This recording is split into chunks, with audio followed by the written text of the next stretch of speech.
Boleh. Assalamualaikum warahmatullahi wabarakatuh. Hari ini saya dari kumpulan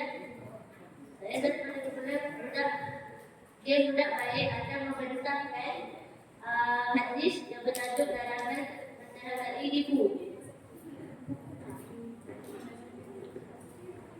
Nak tahu tak sebab apa kita orang punya nama kumpulan ni? Sebab kita orang yang budak baik. Cici banget. Tak.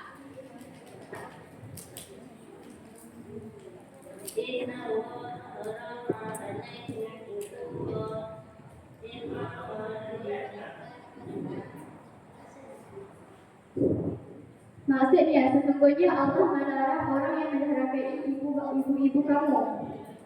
Seterusnya kami ingin menunjukkan lakonan yang kami suka.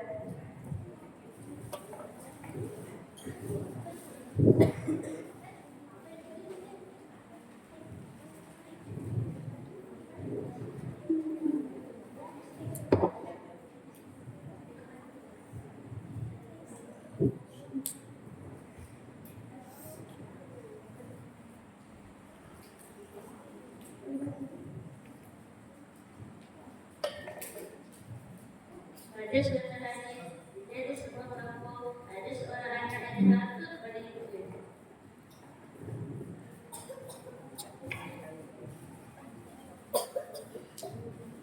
Hai perempuan, bagi aku duit sekarang.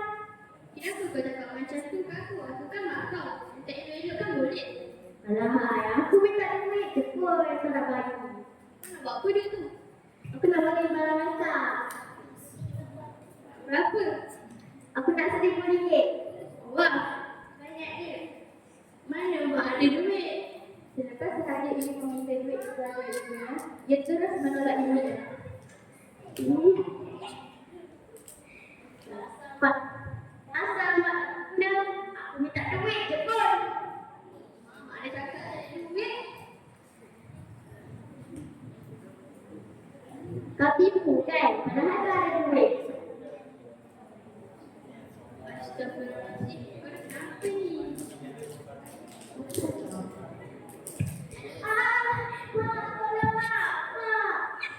Aku sumpah kau. Kita kan tak tenang semua.